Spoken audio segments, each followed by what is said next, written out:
Bonjour à toutes et à tous et bienvenue à la remise du prix Violette Metropolis Bleu. Mon nom est Christopher Dorado et je suis l'un des programmateurs associés au festival. Premièrement, j'aimerais remercier les personnes présentes et le public qui nous regarde à la maison pour cette célébration de la littérature LGBTQ et de la carrière d'André Roy. La cérémonie est diffusée en direct sur les plateformes de Metropolis Bleu et de BANQ. J'aimerais remercier Bibliothèque et Archives nationales du Québec de nous accueillir à la Grande Bibliothèque. Toutes les précautions nécessaires ont été prises pour assurer un événement sécuritaire. Le prix Violette Metropolis Bleu est rendu possible grâce à la contribution de Mme Elisabeth Brosseau, avocate associée au sein du cabinet McCarthy-Tétrault, que je vous propose d'écouter maintenant pour quelques minutes. Bonjour. C'est un plaisir renouvelé pour McCarthy-Tétrault encore cette année de nous joindre et de contribuer au succès du Festival international Métropolis Bleu. Plus particulièrement, au nom de notre cabinet d'avocats, nous sommes fiers d'appuyer le volet LGBT du festival et de donner une tribune aux auteurs et aux autrices issus des diversités. La diversité est une valeur qui nous tient tout particulièrement à cœur. Au nom de McCarthy-Tétrault, de nos avocats et de notre personnel, nous vous souhaitons un exceptionnel festival virtuel cette année. Merci, Mme Brosseau. Cet après-midi, nous célébrons la carrière d'André Roy en lui décernant le prix Violette Metropolis Bleu. Nous étions prêts à remettre le prix à André l'an dernier, mais le monde a en décidé autrement.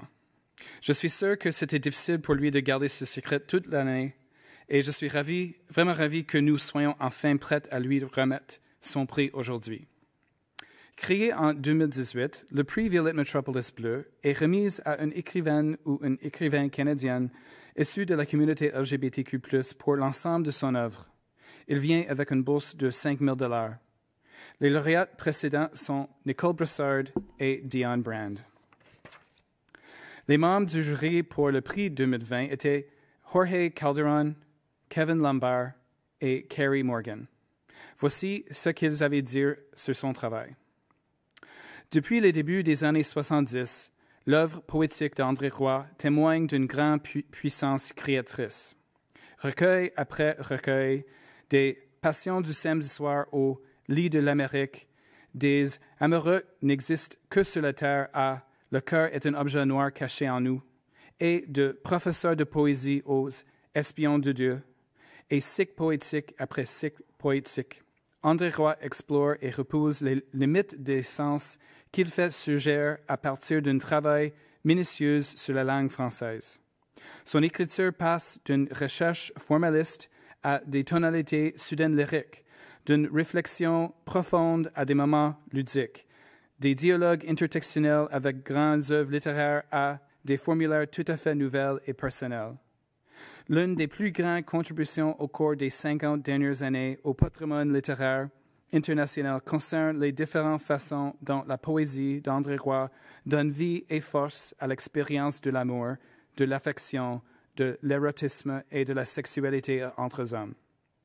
Parfois de manière directe et provocante, parfois avec une sensibilité toute en nuances, sa poésie exprime d'une manière unique les interactions et les relations entre les hommes qui se désirent, qui se séduisent et qui s'aiment.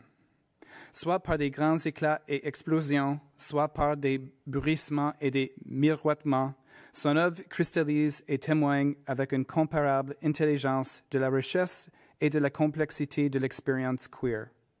André Roy a raison d'écrire dans Petit supplément aux passions, « On parlera un jour des archives du désir, avec des étoiles dans les yeux. » C'est avec des étoiles dans les yeux qu'aujourd'hui nous lisons son œuvre, que de nouvelles générations et de lectrices de lecteurs continueront à découvrir. Donc, c'est avec beaucoup d'admiration et de respect que nous décernons le prix Violette Metropolis Bleu 2020 à André Roy. André, nous vous laissons dire quelques mots de remerciement. Merci beaucoup. Je remercie premièrement Métropolis Bleu et le jury du prix Violet, des gens que je ne connaissais absolument pas, d'ailleurs, qui étaient membres de ce jury. Alors, je n'ai pas pu les influencer. Des fois, ça arrive qu'on influence les membres du jury, mais moi, je ne les connaissais pas. Alors, je les ai connus après, surtout Kevin Lambert, que j'ai connu, et qui prépare un colloque sur mon œuvre en octobre prochain. Mais ce qu'on a écrit sur mon œuvre, c'est effectivement ça. C'est une évolution petit à petit. On dirait que chaque livre est un apprentissage pour écrire le suivant. C'est comme une connaissance. Une fois que j'ai écrit un livre, je dis « Ah oui, là, je peux faire le suivant », même si je ne sais pas ce que je vais faire après le suivant, naturellement, mais quoique j'ai des idées, parce que j'ai fait des cycles, par exemple, des passions et tout, des cycles de 4 recueils. Il y en a que j'ai pas fini, c'est Vie que j'ai pas terminé, il y a encore le cycle. Alors donc, c'est vrai que j'ai une sorte de perspective, et c'est rare en poésie qu'on fait des cycles, on les fait beaucoup en roman, hein, mais en poésie, on le faisait pas. Et c'est toujours des choses comme ça que j'ai essayé de faire, c'est-à-dire d'ébranler le statut et la publication de la poésie. Par exemple, dans les Passions du samedi, j'ai fait à la fin un index des passions et des sensations. Un index comme ça, ça rapportait au poème, ce qu'on faisait jamais naturellement. Je pense que personne n'a jamais fait ça. Et c'est la même chose pour les cycles et tout. Alors donc, c'était une façon pour moi de travailler, si on veut, l'extérieur de la poésie, comment on pouvait la recevoir et tout. Les couvertures, tout ça était très important aussi. Mais à l'intérieur, c'est aussi la même chose, c'est que, comme j'ai dit, tous les livres que j'ai faits, c'est pour ce livre-là que je viens de publier. À chaque fois, c'était comme une sorte d'avancée, oui, je dirais d'avancée, mais pas de progression, parce qu'il n'y a pas de progression en littérature, ça n'existe pas la progression, mais j'avance lentement et tout, puis j'essaie des choses. Naturellement, beaucoup de livres sont comme des livres expérimentaux parce que j'essayais de faire des choses et tout, et d'autres qui étaient plus, je dirais, plus lents, plus modérés, plus réussissant mieux peut-être à atteindre l'objectif que je voulais donner au recueil. Par exemple, les passions, pas les passions, mais j'oublie même mes titres, La Grande Maladie que j'appelle, je voulais absolument faire ce livre-là, parce que c'est un livre qui m'a été, je dirais, pas inspiré, mais poussé même par le sida et les amis qui sont morts du sida, parce que j'avais plusieurs amis qui sont morts du sida. Alors donc, il fallait que j'écrive un jour là-dessus, parce que j'ai écrit sur les amours gays, homosexuels, les amours tout court aussi, je pense. Mais là, je voulais parler du sida et quelle est la sensation qu'on avait d'avoir ça, le sida. Moi, j'ai pas eu, mais les gens pensaient que j'avais eu le sida. C'est pour ça que plusieurs pensaient que je l'avais, mais non. Mais j'ai essayé donc de voir qu'est-ce que c'est. Il faudrait qu'on lise des extraits pour montrer ce que j'avais comme expression. Et c'est des poèmes assez courts, le premier, et en 2 cycles, un cycle futur qui est le début, puis un cycle présent qui est la fin. Donc le futur et le présent et le futur et le passé. Alors j'ai joué là-dessus. Et moi, je jouais beaucoup aussi sur la conjonction, pas la conjugaison des verbes. J'ai quelqu'un qui a beaucoup travaillé le verbe, parce que le verbe, c'est le temps. Le verbe, c'est la fiction. C'est comme le roman. D'ailleurs, beaucoup de gens disaient que mes livres ressemblaient à des romans aussi, parce que je le voulais aussi. Et le temps des verbes me servait à placer le livre dans une continuité, dans un développement fictionnel, si on veut. Alors ça, et naturellement, il y avait le présent, le passé, le futur, le subjonctif, l'imparfait, et même chaque suite, chaque poème, souvent on peut se retrouver avec 3 sortes de conjugaisons, 3 sortes de temps, parce que c'est des temps en fait, et je parle toujours de la temporalité dans un même poème. Alors donc c'est tout ça que je travaillais, et j'aimais bien ça parce que très souvent, on écrit avec les autres poètes, mais on écrit aussi contre d'autres poètes. C'est-à-dire, on écrit avec des poètes qu'on aime et tout. Moi, j'aimais beaucoup Paul-Marie Lapointe, qui aimait, semble-t-il, aussi mes œuvres. Alors, j'écrivais avec Paul-Marie Lapointe, mais j'écris contre certains autres poète parce que je les trouve bien plates. Alors donc, pourquoi? Parce que justement, c'est toujours les mêmes formulaires, les mêmes formules, le même temps. Pour moi, c'était pas ça. Il fallait changer ça, et c'est pour ça que je dis que chaque poème est comme un chapitre d'un roman, en fin de compte.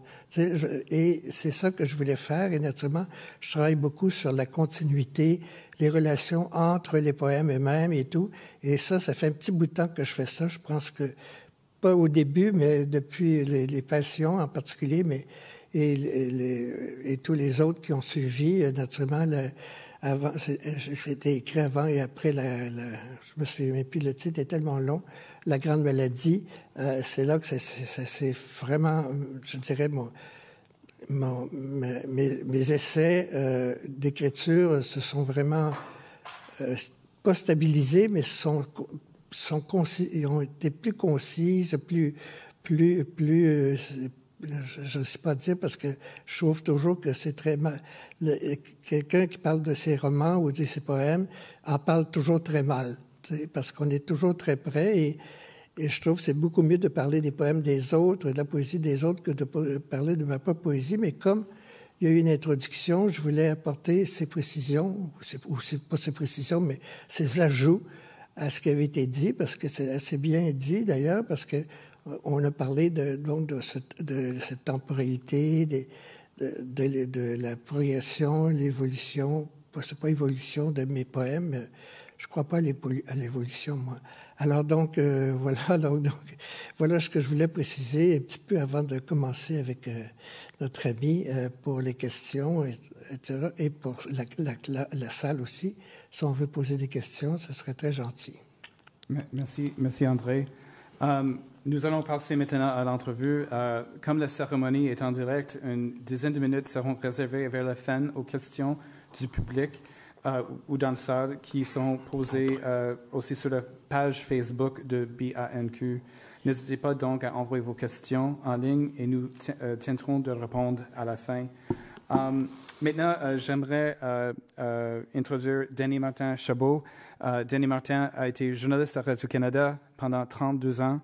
Auteur prolifique, il a publié plusieurs romans, incluant de Rue Sainte-Catherine-Est, Métro Baudry, Il y a longtemps que je t'aime et je te n'oublierai jamais, et plus récemment Escale parisienne. Il est également dramaturge et comédienne. En 2012, il a fondé Fierté littéraire, un organisme à but non lucratif de Montréal qui travaille à la promotion des œuvres littéraires LGBTQ. Bienvenue, Denis Martin, et bonne entrevue. Merci, Chris. Alors, bonjour tout le monde. Donc, oui, je m'appelle Denis Martin Chabot, et puis je précise que j'utilise les pronoms « il » et « lui ». Et je reconnais et remercie les Ganyangaga, qui sont les gardiens de la terre sur laquelle nous nous rassemblons, du Tiohtià:ke, que nous connaissons comme Montréal. C'est un honneur pour moi d'être ici, André, de célébrer le grand poète que vous êtes. On a attendu un bon moment pour faire ça, plus d'1 an, la pandémie oblige, et qu'à cela ne tienne, on est là aujourd'hui. Peut-être pas devant une salle remplie à craquer, mais il faut ce qu'il faut. Puis on est content que vous nous regardez en ligne, tout le monde. D'ailleurs, avant de commencer cette entrevue, je vais répéter ce que Chris a dit. N'hésitez pas, si vous avez des questions à poser. Il y a quelques personnes dans la salle. On avait un nombre limité de personnes, mais aussi en ligne. Et puis, on trouvera du temps à la fin pour les transmettre à André Roy. Alors, bonjour André Roy. Salut, ça va? C'est bien gentil d'être avec nous. Puis, pour moi, c'est tout un privilège d'avoir été choisi pour faire cet entretien. J'ai eu le plaisir de lire plusieurs de vos recueils, et puis en préparation justement pour cette rencontre. Alors d'abord, moi je vais le dire, quand j'ai commencé à vous lire, André, j'étais dérouté, complètement dérouté. Votre façon de déconstruire l'écriture et ses codes, et puis de créer votre écriture et vos codes, c'était surprenant. Je vais prendre un exemple qui est tiré de n'importe quelle page, et puis je vais spécifier parce que quand on est à l'oral, on ne voit pas comment c'est écrit. Alors, c'est n'importe quelle page, et c'est Q-U'-E-L-L-E. C'est important. Et on va revenir d'ailleurs à votre façon aussi de réécrire certains mots, puis je pense qu'il y a toute une science derrière ça. En fait, donc, ce sont les premiers vers que j'ai lus de vous, et je vais essayer de bien les rendre ici. Qui lui coule à la joue comme le cinéma, s'écaille dans le maïs soufflé, songe parallèle et elle, et glisse les aplats d'eau, et délie le maquillage. un peu en image de ça. J'avoue au départ que j'ai dû lire, relire, puis réfléchir. Là, j'ai la chance de vous en parler aujourd'hui. Bien lu. Expliquez-moi un peu la motivation qui vous amène ce genre de proposition en écriture. Donc, vous déconstruisez et reconstruisez. Qu'est-ce qui vous a amené à faire ça? Bien, c'est le désir de poésie, comme toujours, parce que j'étais un grand, grand lecteur de poésie. Et à partir de la poésie, à l'époque, que je lisais beaucoup, c'était la poésie de la Nouvelle Barre du Jour, des gens comme ça, Nicole Brossard, un petit peu aussi, parce qu'il avait quand même publié 2 recueils. Comment il s'appelle? Je me souviens plus de son nom. Les nervosités faire perdre des noms. Là. Roger Desroches et tout. Et j'avais rencontré François Hébert, j'avais envoyé un manuscrit. Enfin, j'avais envoyé un manuscrit à l'Hexagone qui a pris beaucoup de temps à répondre. Et entre-temps, François Hébert connaissait beaucoup Gaston Miron, des gens comme ça. Il l'a rencontré, puis Gaston me dit « Tiens, j'ai rencontré ce type-là à Ottawa, à l'Université d'Ottawa, quand il est venu comme écrivain invité là, à la suite des événements d'octobre. Et donc, je l'ai rencontré, j'ai parlé et tout. Mais je n'ai pas présenté le manuscrit, mais il savait qui j'étais et tout. Alors, j'ai dit, je vais vous envoyer le manuscrit, qui n'était pas si bon que ça, en fait. Il était correct, mais pas plus que ça. Et François Hébert me dit, bon, c'est quand même pas une poésie très actuelle, ça. Tu devrais essayer autre chose. D'autant plus, j'avais dit que j'aimais beaucoup ce qu'on faisait aux Herbes Rouges, à la Nouvelle Barre du Jour. Puis il dit, ça paraît pas dans ce recueil-là. J'ai dit, oui, c'est vrai. Et donc, je me suis mis à écrire. J'ai écrit à peu près une 50aine de poèmes. Et j'en ai retenu que 27 pour ce recueil-là. Et naturellement, c'est sous l'influence de gens comme Desroches, Nicole Brossard aussi, qui fonctionnaient comme ça. C'est-à-dire que,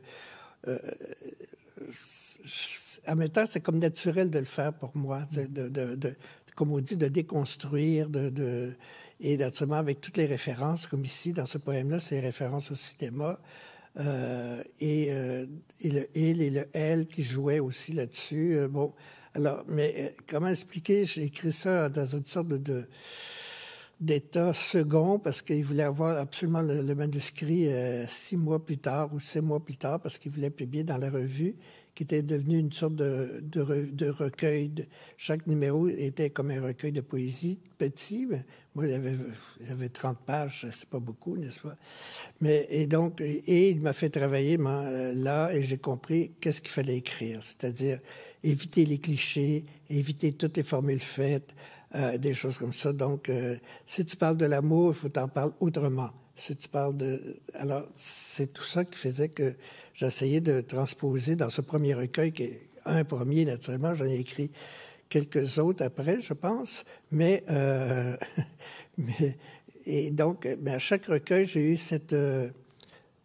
comment je dirais ça, cet objectif à la fois pas de me renouveler, mais de pousser plus loin l'expérience du langage, parce que c'est par l'expérience du langage que naissent les nouvelles émotions, les nouvelles sensations et tout. Si on utilise un vieux langage, ça ne marchera pas. Ça ira pas très loin, d'ailleurs, d'après moi, mais j'essayais donc d'être en même temps une sorte en accord aussi avec ce langage, le langage qu'on parlait aussi. Mais c'est pas le langage populaire, là, c'est un langage presque codifié en quelque part, et que je voulais donc que ça touche les gens. Et ça touchait quelques personnes, au moins, ça je sais. Peut-être pas beaucoup, mais assez pour me pousser à continuer d'écrire et de publier des petits recueils jusqu'en Image de ça, qui était le premier vraiment recueil. Je vais tout de suite sauter une question que j'avais refusé vous poser plus tard, mais vous l'avez abordée un peu. Donc, il vous arrive de modifier l'orthographe, voire dégenrer les mots. Et j'ai quelques exemples tirés de Vers mauve. Ah oui. Donc, de devenir, parmi il éjacule, le dernier mauve, bon d'entre-sexe, écoule, c'est d'abord à merveille. Et je vais quand même spécifier que éjacule n'a pas de E, écoule, C, vous avez choisi d'écrire la lettre C. Puis un peu plus loin, il ou elle, plus sûr, salivé rose dans les poils, délices rares, une odeur souple, qu'on sent le couple acide. J'ai l'impression, encore une fois, que là, on débâtit des codes, des codes d'écriture. Et puis, en fait, j'ai été même surpris. Je me dis, on est à l'époque présentement où on essaie de sortir le privilège des genres. Et vous l'avez fait même avant. Là, on parle des années 70-80. Sans le savoir.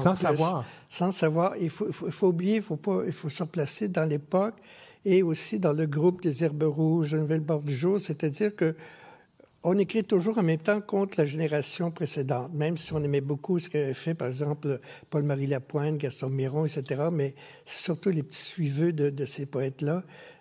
Et il fallait apporter notre propre poésie, si vous voulez, notre propre identité littéraire. Et évidemment, c'était une façon de le faire.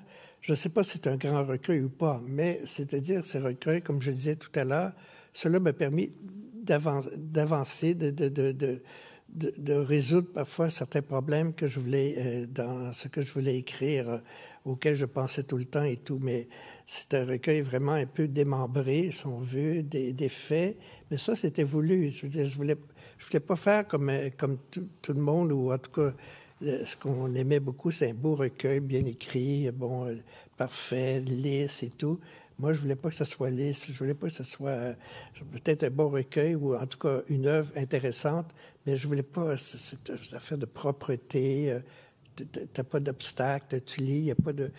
C'est ça que je voulais faire. Je voulais en même temps faire cela, ça veut dire que c'est ébranler le lecteur ou la lectrice aussi, qui se pose des questions aussi sur l'écriture. Et ça, c'est très bien parce que c'est ça que je voulais faire aussi, poser des questions, essayer de résoudre des problèmes d'écriture. Et donc, c'était voulu ça. Mais sur la valeur de l'œuvre, je peux pas en parler. Je laisse ça aux autres. C'est pas à moi de dire que c'est un bon livre, mais je sais ce que je voulais faire à l'époque. En tout cas, vous avez réussi à m'ébranler, alors ça fait partie de... Vous avez réussi ça. Voilà.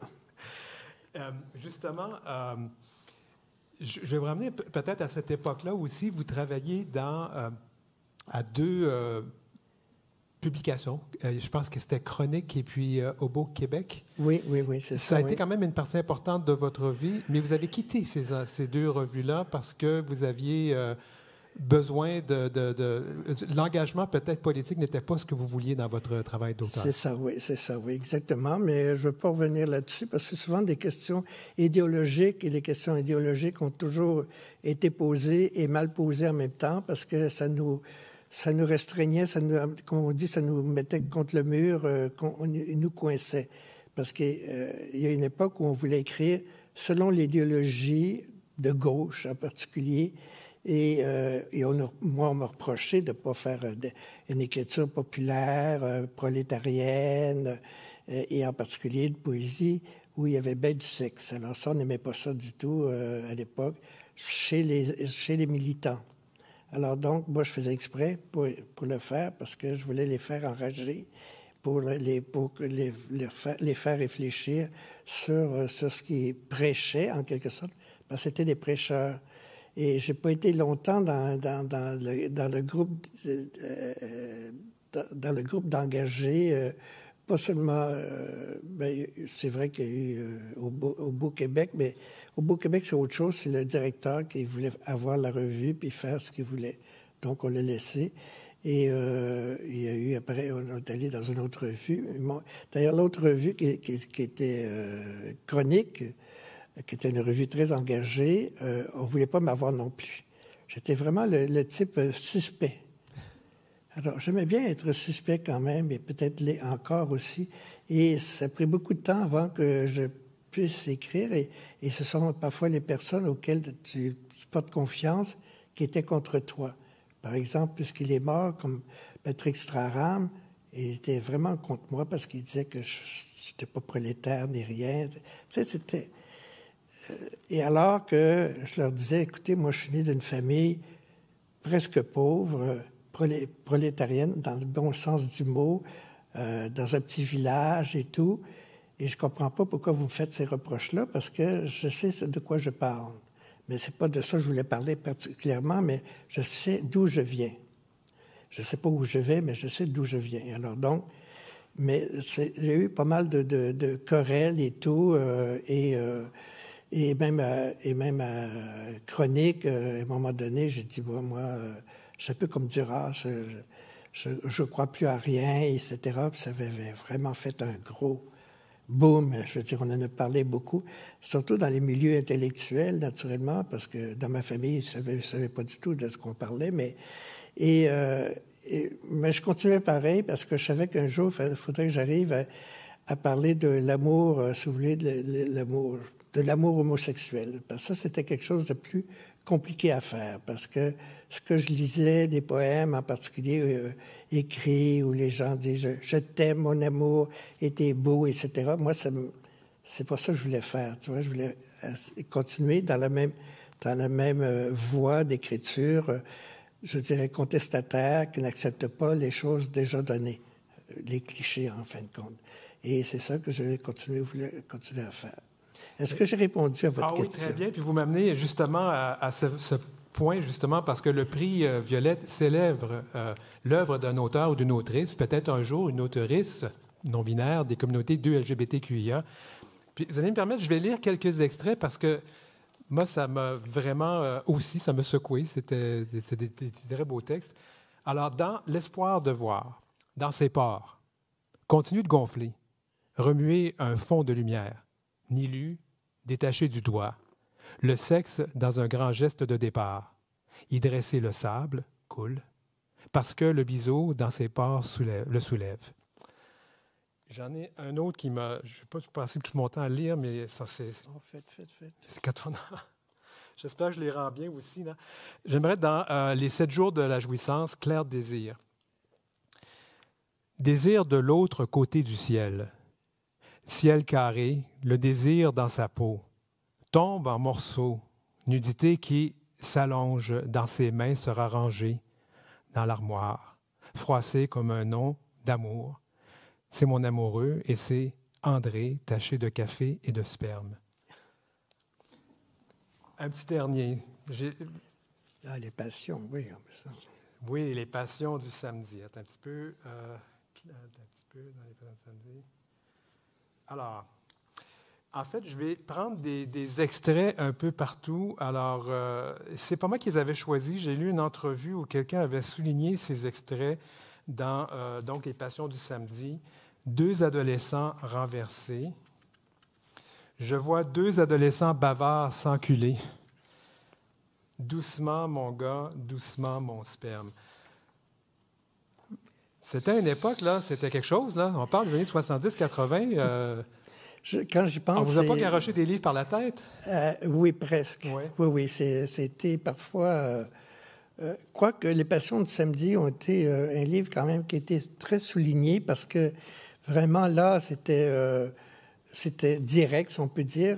Quoique la poésie est toujours indirecte, mais ça a vraiment fait beaucoup de bruit.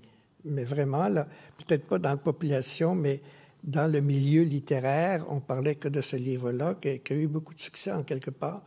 Et moi, j'étais bien content, mais effectivement, des gens me disaient, on n'emploie pas ces mots-là en poésie, comme sperme ou queue. Ou... Poil, pénis, jambes, sperme, beaucoup. Oui, mais... on disait, on n'emploie pas ça dans la poésie. C'est pas de la poésie, ça. La poésie, c'est autre chose. Mais justement, c'est ça que moi, je voulais transformer la poésie avec un grand L, comme dirait Lacan. C'était mon désir, mais en même temps, le désir de dire quelque chose, pas de m'exprimer, mais de dire quelque chose.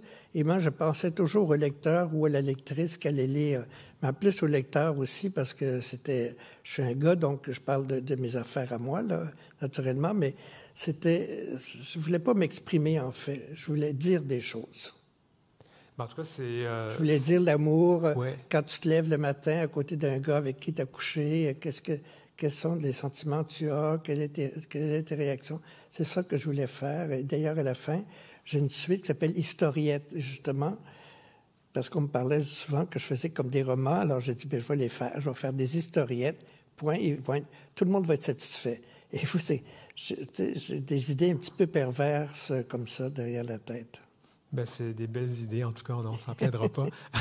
Mais justement, l'importance, Encore une fois, c'est sûr, nous, on regarde ça avec les yeux de 2021 aujourd'hui, mais moi, j'ai vécu quand même les années 80. Là, il me semble qu'on n'était pas aussi ouvert.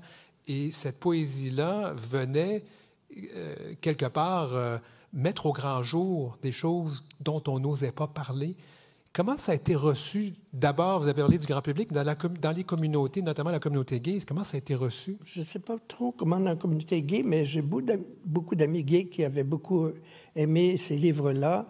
Dans la communauté enseignante, beaucoup moins, parce que là, on disait, on t'invite pas, tu parles trop de choses, que tu vas peut-être donner des idées aux étudiants, ou des choses comme ça. C'est vraiment des trucs absolument absurdes, très souvent. Donc, on ne m'invitait pas beaucoup à ce moment-là à lire mes textes. Mais je me souviens plus de la question. Ben, en fait, comment ça a été... Je vous posais la question, comment ça a été reçu dans la communauté gay? Parce que c'était quand même... On n'avait pas eu beaucoup de poésie qui parlait de relations sexuelles entre hommes, là. Et non plus, on n'avait pas beaucoup de revues non plus gays. Non. Aussi, je sais qu'on a bien parlé de mes livres, mais moi, ce qui m'avait surpris, c'est que c'est des gens, comme dit, straight, hétéros, qui parlaient de mes livres et qui aimaient beaucoup ça. Tu vois, c'est ça qui était étonnant. Et ça m'a toujours surpris parce que eux, les critiques en particulier, remarquaient le texte. Ils remarquaient comment était fait le texte et ce qu'il disait, naturellement, l'expression, ce qui en sortait je dirais, de l'expérimentation. Ils savaient à quoi s'en tenir en lisant le texte. Ils n'ont jamais été... Il y a juste une fois, quelqu'un m'a dit, il faudrait qu'André Roy cesse de parler des amours homosexuels. Mais c'était la seule critique négative, si je peux dire, ou la phrase négative qui est arrivée comme ça au milieu d'une critique. Mais j'étais plutôt... Comment je dirais ça? J'étais pas chanceux, mais j'étais bien admis. Je veux dire, on aimait mes livres. Je veux dire, on en parlait. Il y avait des longs articles à l'époque sur mes livres. Ma grande surprise, des articles presque dithyrambiques aussi. Donc, ça m'encourageait beaucoup parce que, ben, c'est sûr que quelque part, même dans le milieu littéraire, à un moment donné, on disait, bon, ça va, André Roy, on n'en parlera pas trop, surtout dans le monde de l'enseignement. Moi, personnellement, quand j'ai lu ces textes, évidemment, je suis un homme gay et je me suis reconnu, j'ai vu, et je vous amène un peu sur ce terrain-là aussi. Je le lisais et j'avais, dans ma lecture, je voyais des images, je voyais des plans, des prises de vue. Et là, je vous amène à parler de cinéma, parce que le cinéma a été très important pour vous. Et j'ai l'impression que votre façon d'écrire a beaucoup été influencée. Vous allez me permettre un dernier petit texte qui est plus récent, qui quelque chose du paysage. Il s'appelle « Paysage sonore, soundscape ». La voix sur le fleuve, la voix dans le brouillard est pleine de présence. J'avance, je respire. Je montre les événements qui passent devant moi. Quelqu'un en avant, quelqu'un à côté. Il ne faisait qu'échanger. Il s'agantait. Je vois, j'entends le paysage qui prend de la vitesse. J'ai encore le temps de m'échapper, de ne pas raconter mes vacances. Par moments, quand je vous lis, j'ai l'impression qu'il y a une caméra qui filme et c'est ça qu'on me raconte. C'est comme si on me raconte ces images-là. Et c'est vraiment, pour moi, ça a été une clé à comprendre beaucoup de vos textes. Et justement, quelle a été l'influence du cinéma? Parce que c'est quelque chose d'important pour vous. On m'a souvent dit que j'avais beaucoup d'images dans mes textes, effectivement. Et comme on dit, mot image, mais moi, je pensais tout de suite à cinéma, c'est sûr. Et je pense que, en quelque part, c'est plus dans la construction du texte que le texte lui-même qui est plus cinématographique. C'est-à-dire, je voyais mes textes, chaque poème comme un plan de cinéma et l'ensemble du recueil comme un film, en fin de compte. Et donc, c'est pour ça que je dis tout à l'heure, je parlais de plan et de temps parce qu'il fallait sentir la temporalité qu'il y a toujours dans un film, parce qu'on raconte une histoire. Et c'est pour ça que je jouais sur les verbes énormément, parce que ça, il fallait faire ça. Le reste, on essaie de rendre une sorte comment je dirais ça, j'appelle ça la déambulation des images, c'est-à-dire comment montrer les images. Vous avez lu un texte qui était tout à fait pertinent là-dessus, on voit les images. Oui. On les voit.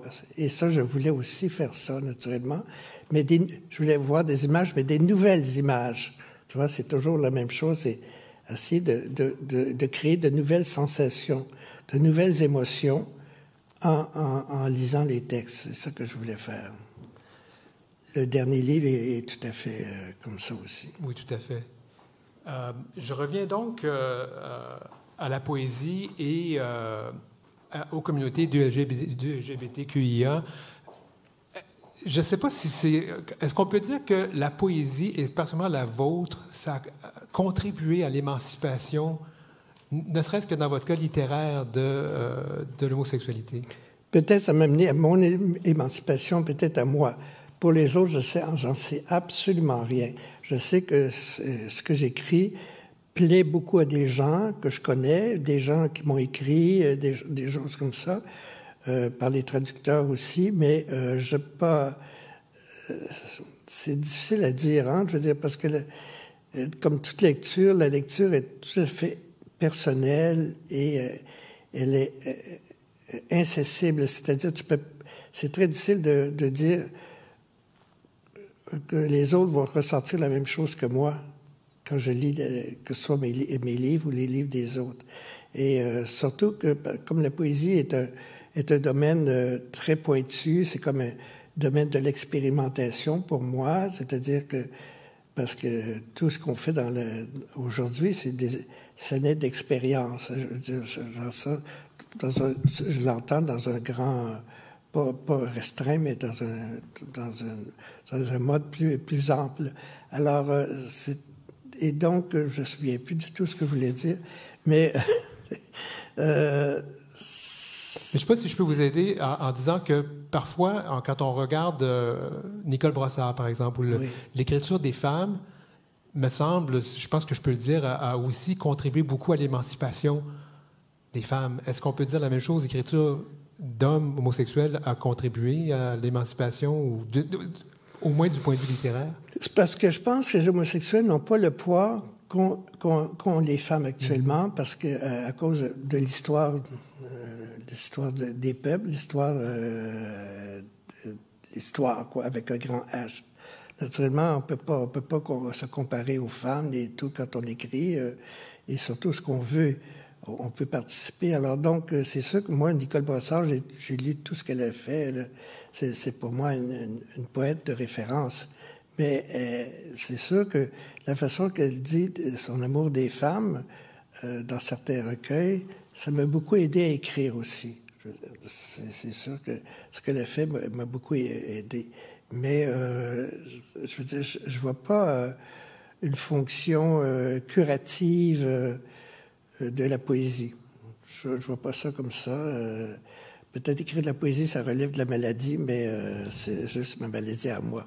Mais je ne vois pas de fonction sociale de la poésie. C'est parce que c'est irréductible, la poésie, mais comme la littérature est irréductible à chaque personne. C'est-à-dire, chaque personne lit un livre et est ému, pas ému, etc., et toi, tu lis le même livre, mais tu n'es pas ému aux mêmes endroits non plus. Et ce qui fait d'ailleurs la richesse d'un livre, c'est-à-dire que les émotions qui suscitent à travers les ans, par exemple, si tu lis Flaubert ou bien Proust, naturellement, qui est le grand écrivain, c'est sûr que lui est vraiment est toujours actuel pour moi. Quelqu'un va le lire et il ne ressentira pas la même chose que toi. Parce que toi, chaque personne est différente, a vécu dans une vie différente, a des sensations différentes qui sont irréductibles à lui-même ou à elle-même. Voyez-vous, alors donc, c'est très... Moi j'ai tout compris ça par la psychanalyse. Oui, parce que dans la psychanalyse, on apprend que chaque personne est individuelle et incessible, insécable. C'est très... Il n'y a pas deux personnes qui se ressemblent, même quand ils sont malades. Alors donc, oui, voilà. Justement, parlant de maladies, vous avez écrit un recueil, on en a discuté, vous en avez glissé un mot tout à l'heure en présentation. Alors, on sait que cela a été écrit avant et après la grande maladie. Vous allez me permettre encore un extrait, moi, qui m'a touché. « Le monde ne nous ressemblait pas, comme la beauté ressemble à la beauté. Dans la nudité profonde de ton corps, toutes les humidités de la nuit nous contaminaient aux moments importants, à ces moments où nous cédions à la tentation de mourir plus tard, dans le miracle du désastre. » Oui. C'est pas mal quand même. Moi-même, je suis surpris. Non, mais je dis très humblement, je suis même surpris par mes textes. Et c'est peut-être une bonne réaction, je ne sais pas, mais... Et en plus, je relis pas mes livres beaucoup. Je lis le livre précédent quand je suis en train d'écrire un livre pour savoir ce que j'ai fait, mais je relis pas mes textes. Alors, souvent, quelqu'un m'a lu des textes, puis je dis, c'est qui ça? Il a dit, c'est toi qui les as écrits. Je me souvenais pas de les avoir écrits, mais je trouvais ça très bien, par exemple. Alors, donc, comme celle-là, oui, je me souviens de certaines formules qui étaient écrites, mais c'est un livre qui m'a demandé beaucoup d'efforts. Ça a pris beaucoup de temps d'écrire, parce qu'il y a plusieurs parties, mais la dernière partie, c'est vraiment la partie de la grande maladie en tant que telle. Et les autres, c'est avant, mais là, c'est pendant la maladie. Et ça, c'était très difficile à faire parce que il fallait pas que je tombe dans dans la complaisance, dans les pleurs, ni rien, mais dans l'émotion, c'est certain, oui. Bien, écoutez, moi, en tant que personne qui vit avec le VIH depuis 2004, alors ça fait quand même un petit bout, c'est sûr que ce texte ce livre a peut-être été celui qui m'a le plus interpellé. Il faut que je vous en lise un autre parce que ça, moi, j'ai vraiment accroché aussi. Perte, à côté de nous, l'âme que se partageront les autres paraîtra plus réelle que la nuit. La plus proche, jetant ses fleurs d'onyx, c'est parce que nous fuyons la douleur qui aboie dans nos poumons, que nous oublions comment on meurt quand on dort ensemble. Ah oui, c'est pas...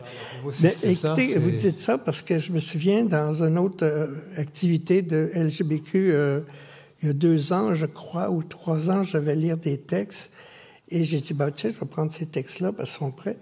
Et j'étais incapable de les lire. J'avais un nœud dans la gorge. J'étais incapable de les lire, tellement ça me faisait penser à tous les amis, les amours que j'ai eus avec des gens qui ont eu le sida et qui en sont morts. C'était vraiment les victimes, en quelque part. Et j'étais incapable de le lire. Là, vous lisez des extraits. Je ne sais pas si je pourrais en lire encore. Mais c'est vraiment, quand on me demande de lire, je ne prends jamais ces textes-là.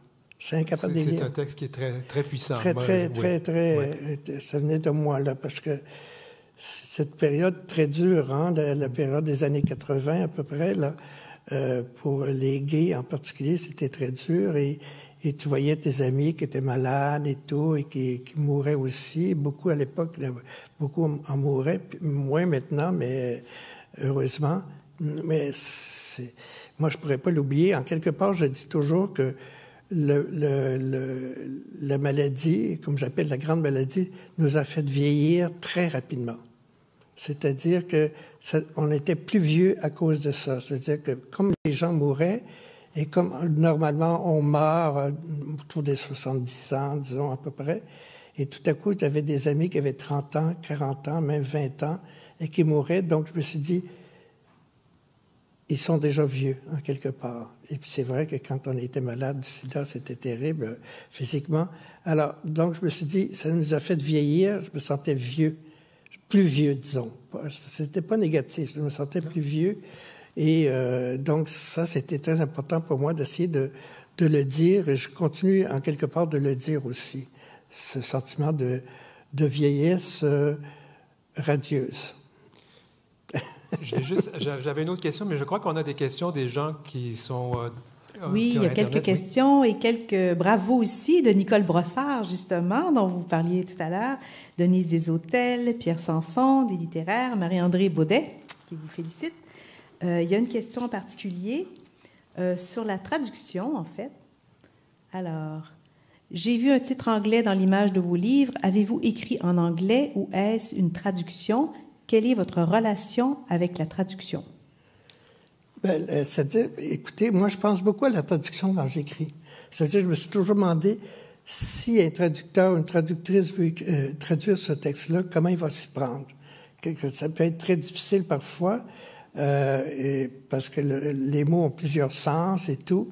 Et donc, je me disais toujours, s'il y a une lisibilité, c'est là-dedans. C'est que ça va être une lisibilité pour le traducteur, mais pas pour les autres, parce qu'on a beaucoup parlé de la lisibilité, qu'on était illisible et tout. On a même revendiqué une illisibilité. Mais ça, c'est une façon vous savez, les poètes de ma génération, on a beaucoup défendu ce qu'on a écrit, on a beaucoup défendu ce que nos amis écrivaient, ce que d'autres de notre communauté, là, comme la communauté Nouvelle Barre du Jour, les Herbes Rouges et tout, on a réussi à publier des revues puis à parler de nous. Et ça, c'était très important dans ce sens-là. Et naturellement, là-dessus, les lisibilités, on en a beaucoup parlé, en tout cas. Je ne sais pas si je réponds. Oui. Une autre question. Alors, d'abord une remarque. Très avant-gardiste de dégenrer dans les années 70. Y a-t-il un impact sociologique sur ce qui se passe en ce moment avec la déconstruction de la binarité? Je comprends pas. Oh boy. Je peux répéter la question? Oui. Y a-t-il un impact sociologique avec vos écrits d'avant-garde des années 70, finalement, sur ce qui se passe en ce moment avec la déconstruction de la binarité? Je ne sais pas. Je ne sais pas. Comme je l'ai dit, je me méfie beaucoup de l'influence sociale, si on veut, ou politique de la poésie, parce qu'on restreint à ce moment-là la portée de la poésie. C'est certain que, du point de vue social, c'est certain que même mes livres reflètent un certain moment de la société. Ça, c'est certain. Mais est-ce qu'il y a un effet social ou sociable? Je ne sais pas trop. Je ne sais pas. Je ne sais pas parce que chaque livre, moi j'ai lu les livres que je lis, beaucoup de livres québécois, mais beaucoup d'autres livres étrangers. J'ai lu parce que j'en ai besoin. Je ne sais pas si la personne à côté de moi en a besoin, mais moi j'en ai besoin. Et de ce sens-là, c'est pour ça que je dis toujours que la poésie ne peut pas être réductible à des effets sociaux ou sociographiques, social, pas politique. Je n'y crois pas. Vous avez écrit pour les ados. Oui. Est-ce que la posture était un peu différente? Comment vous vous y êtes pris? Vous savez, moi, je suis un poète, mais je veux dire, j'essaie de pratiquer plusieurs sortes d'écriture. J'ai pratiqué l'écriture normalement de l'analyse, j'ai fait de la critique de cinéma, j'ai fait de la critique de la littérature, des livres et tout. Pour moi, c'est toujours de la littérature que je fais. C'est une autre façon de toucher à l'écriture et de savoir comment elle peut nous rendre à la réalité, si on veut. Et mes amis autour de moi, il y en a une ici d'ailleurs, qui a écrit des livres pour les jeunes et tout. Puis je dis, tiens, moi aussi, je voudrais écrire un livre. Et c'était exactement à l'automne, j'ai décidé d'écrire sur l'automne. Qu'est-ce que c'était l'automne pour un jeune? En essayant de me replonger dans mes automnes d'adolescents de 12, 13, 14 ans, comme ça. Et j'essayais justement de faire sentir comment on pouvait ressentir l'automne, et avec l'automne, la tristesse, la mort, tout ça, la préparation à l'hiver, toutes ces choses-là que j'avais envie de mettre dans le livre en espérant qu'il soit, naturellement, je n'essayais pas de faire de l'expérimental, mais de toute façon, la construction des poèmes était peu dans les mêmes genres de construction que je faisais avant, dans les autres poèmes. Mais j'essayais pour qu'ils lisent bien quand même. Moi, j'ai beaucoup lu, là j'ai arrêté, mais j'ai beaucoup lu mes poèmes à haute voix pour voir si ça marchait. C'était une musique, en quelque part. Il fallait que le vers soit comme musical, donc qui se lise bien, qui ait un rythme et tout. Alors au début, c'était pas ça naturellement, mais au fur et à mesure que j'ai écrit, j'ai bougé dans l'écriture et là, j'avais envie. Et ça, c'était c'est vraiment une expérience. Parce que en plus, je l'ai écrit en disant, bon, oui, on va l'accepter, c'est bon, mais ils l'ont accepté. Et c'est un livre auquel j'ai beaucoup je dirais, d'attention, même, comment je dirais ça, d'amour. C'est un livre auquel je tiens énormément. Encore 2 commentaires seulement. Merci pour ce long chemin d'écriture. Et un autre commentaire. Il vous cite « Comment on meurt quand on dort ensemble ?» C'est magnifique. Oui, vous l'avez lu, ça aussi, tout à l'heure. Ce poème-là, ces 2 vers. Moi, j'aimerais conclure avec votre dernier titre, qui s'intitule...